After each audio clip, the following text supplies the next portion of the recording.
So today, guys, I have another zombie apocalypse kind of survival guide, except this isn't stuff that I would be carrying with me. Like, this would be if I was going out on a day hike.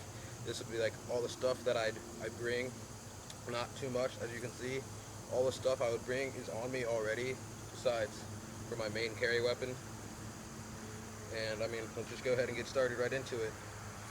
This would be my main carry weapon because, one, ammo would be scarce, so you don't want to be running with your pistol out all the time, and that would attract zombies, no less.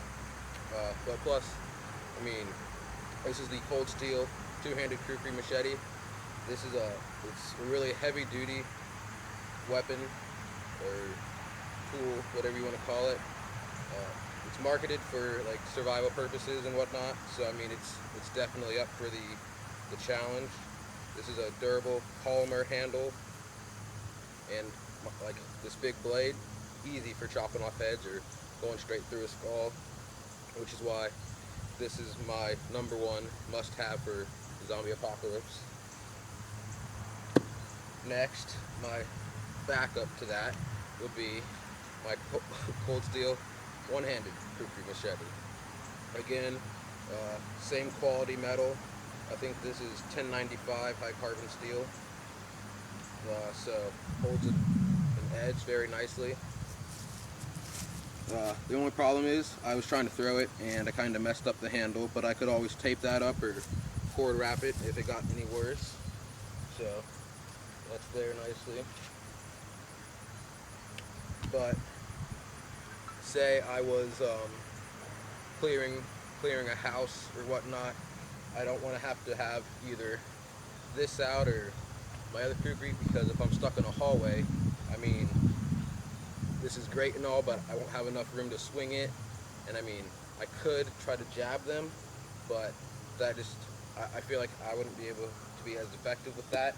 So I have my small boot knife, where I can get in close, stab him in the skull, and pull it right out, and be done with that zombie, other than having to try to awkwardly jab them with a bigger blade.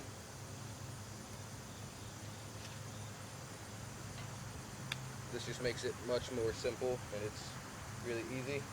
I have the sheath secured inside my pocket, so I mean, it's very easily accessible. And it holds the blade tight enough to where I don't even have to use the clip, so I can pull it out really fast and whatnot.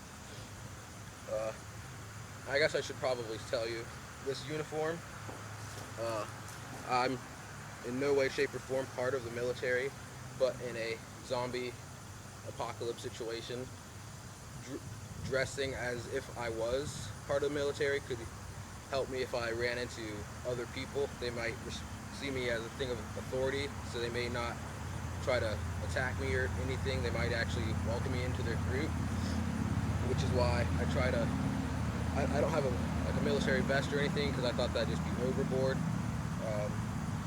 But that's the reason for having the pants and the shirt. Plus, these are very durable pants. I mean, they're good for winter and summer because they're not too hot, but I mean, they're better than wearing shorts in the winter. So, I mean, I would have other stuff, but that's a different topic. So, I mean, like trying to pose as a figure of authority, it may help your chances in dealing with other survivors, which is why I decided to go ahead and use this military kind of look, just in case I were to run into other people. You know, it might make it a little bit easier for myself to survive. But again, no, I'm not like part of the actual military or anything in any way, shape, or form. But next, I have a pistol with an extra magazine here and 2 here. I mean, obviously, like I said, I'm not going to be having that as my primary. I'm not going to be running out with my pistol always out, just ready to shoot a zombie, but sometimes you are going to need a pistol. As you see, I don't have a rifle or a shotgun because I feel like those are just too big for like day hikes. Now, to have one like at your home base or wherever you're staying, that would be very smart to help secure the perimeter. But as far as I'm concerned, a rifle is useless on a day hike because, like, when you're out looking for other stuff, I mean, it's kind of pointless to have a rifle because you don't want to be shooting off into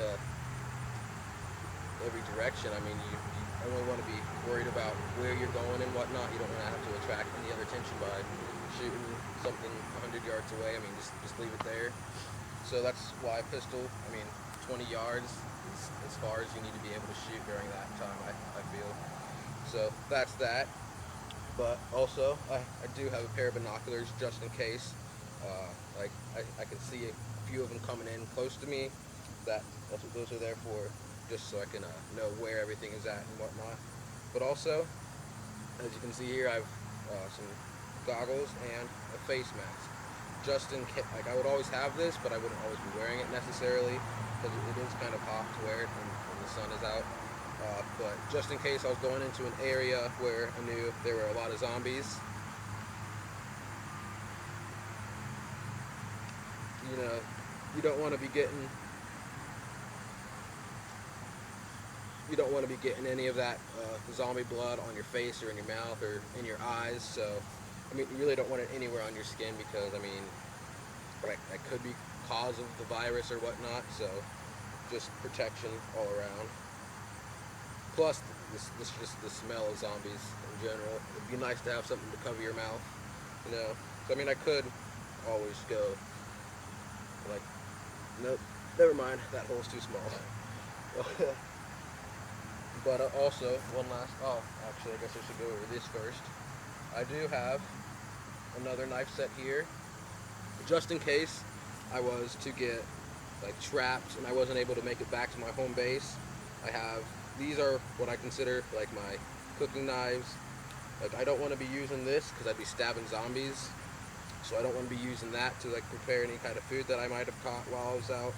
So I keep these ones really clean and everything. I also have, where did I put them? Probably good to know where I keep everything. I have a fire striker so I can make fire if I did get stuck out somewhere. I also would bring a lighter and matches most likely, but that's honestly more reliable. Lighter gets wet, useless. Matches get wet, they're useless. You can use a fire striker when it's wet. So, I mean, that's all that I carry on my person. But I do have this nice, this is a Condor 3-day military backpack. As you can see, like, this is empty. I carry nothing in here because everything I need is already on me. The only reason I would take this out is if I needed to go get more supplies, and I'd put them in here. But other than that, I would never take anything that I don't already have on me because, like I said, you don't want to be weighing yourself down. You don't want to have any unnecessary clutter because, I mean, having this just gives the zombies more stuff to grab onto and pull you to the ground.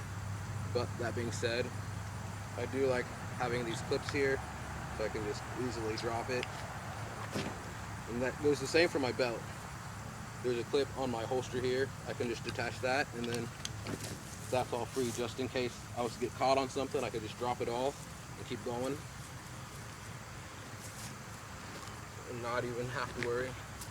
Go ahead and put that back on though. So, I mean, it's a very simple, very small kind of kit. Everything else, I do have an actual zombie survival kit video, but most of that stuff I wouldn't bring. Like I said, it would be back at my secure home base with maybe other group members. I'm not sure. I'd probably start out with my family, but I'm being quite honest, my family would probably not survive. Most of them, at least, they're not very capable in this situation. They're kind of stupid. It's the hard truth. I'd have to step up and do it all.